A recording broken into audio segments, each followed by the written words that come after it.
माँ सरस्वतीना चरणों में नमन। नमस्ते बच्चों। कक्षा 9 एंड 10 विषय हिंदी व्याकरण।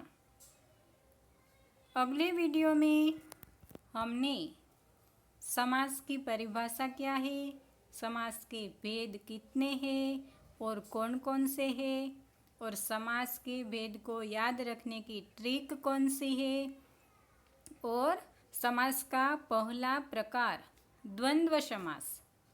द्वंद्व समास हमने उदाहरण सहित समझा। अब हम समास के दूसरे प्रकार द्विगु समास को समझेंगे। तो सबसे पहले हम द्विगु समास की परिभाषा देखें, जहाँ समस्त पद का पहला शब्द संख्यावाचक अथवा परिमाणवाचक विशेषण होता है, वहाँ द्विगु समास होता है।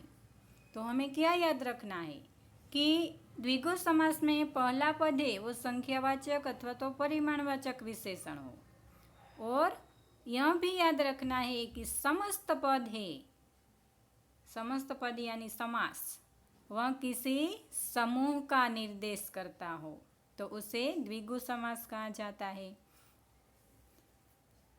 हम उदाहरण देखें, त्रिलोक। तो त्रि जो है वह पहला पद है।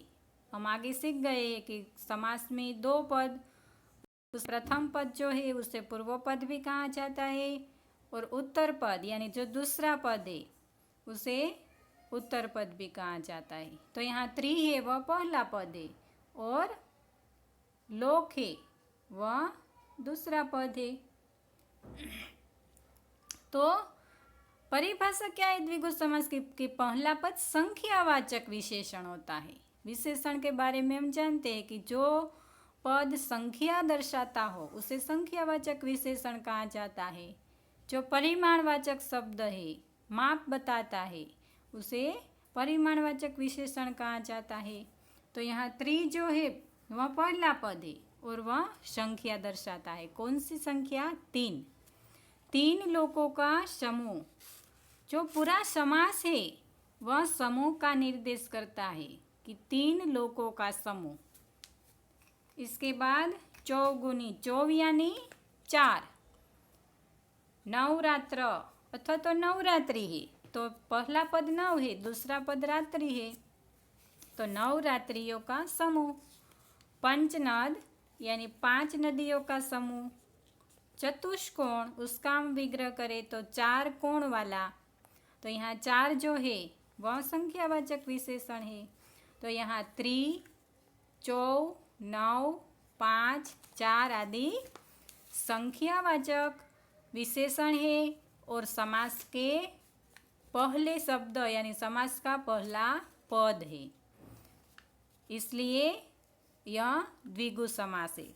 इसके दूसरे उदाहरण हम देखें तो त्रिभुवन यानी 3 भुवनों का समूह। सप्तर्षि, तो सप्त यानी 7 ऋषियों का समूह। दोपहर, तो 2 पहरों का समूह। तो इस तरह जिस समास में पहला पद संख्यावाचक या परिमाणवाचक विशेषण हो और पूरा समास किसी समूह का निर्देश करता हो तो उसे द्विगु समास कहा जाता है। दूसरे शब्दों में हम देखें तो प्रत्येक समास का पहला पद दूसरे पद की संख्या सूचित करता हो। यहाँ पहला पद है वह दूसरे पद की संख्या सूचित करता है कि कितने लोग, तो 3 लोग। कितनी रात्रि, तो नवरात्रि। तो इस तरह पहला पद दूसरे पद की संख्या सूचित करे तो उसे द्विगु समास कहा जाता है। अब हम आगे का समास देखें। समास का तीसरा प्रकार है अव्ययी भाव समास। जिस समास में पहला पद प्रधान हो तथा वह शब्द कैसा हो? अव्ययी हो, तो और सामासिक शब्द का क्रिया विशेषण के समान उपयोग हो, उसे अव्ययी भाव समास कहा जाता है? कि पहला पद इस उदाहरण में हम देखें तो यथा पहला पद है, शक्ति दूसरा पद है यानी उत्तर पद है। तो इसकी परिभाषा क्या है कि पहला पद प्रधान हो और वह कैसा हो? अव्यय हो। तो अव्यय यानी ऐसे विकारी शब्द कि जिनका स्वरूप किसी भी लिंग, वचन या काल में प्रयोग करने पर बदलता नहीं, उसे अव्यय कहते हैं। तो यहाँ जो यथा है उसे हम किसी लिंग, वचन, काल में नहीं बदल सकते, तो ये अव्यय शब्द है। प्रति, आ, ये जो शब्द है वह अव्यय है। तो इस तरह पहला पद प्रधान तो होता ही है और अव्ययी भी होता है, और सामासिक शब्द का क्रिया विशेषण के समान उपयोग होता है, उसे अव्ययी भाव समास कहा जाता है। और जब उत्तर पद यानी जो दूसरा पद वह पहले पद के साथ जब मिल जाता है तो समस्त पद यानी पूरा समास कैसा बन जाता है? अव्यय हो जाता है। यहाँ पूरा समास यथाशक्ति, यथा जब शक्ति में मिल जाता है तो वह पूरा शब्द जो है, पूरा समास जो है वह अव्यय हो गया। और विद्यार्थी मित्रों में यह भी याद रखना है कि हिंदी में संज्ञा की जब द्विरुक्ति होती है तो अव्ययी भाव समास बनता है। द्विरुक्ति यानी एक ही शब्द दो बार बोला जाए। उदाहरण के तौर पर हम देखें तो दिन दिन, रोम रोम, घर घर आदि जो शब्द है वह भी अव्ययी भाव समास है। इसके बाद बहुव्रीहि समास। तो बहुव्रीहि समास किसे कहा जाता है? समास में आए पदों को छोड़कर जब किसी अन्य पदार्थ की प्रधानता हो, अन्य पदार्थ की प्रधानता हो, उसे बहुव्रीहि समास कहा जाता है।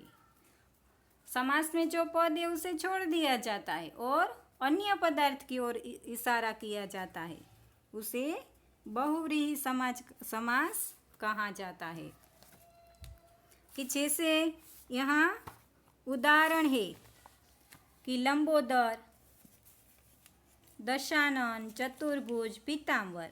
तो यहाँ दशानन है तो आप सब जानते हैं कि हम दशानन किसे कहते हैं? रावण को, कि जिसके 10 आनन है।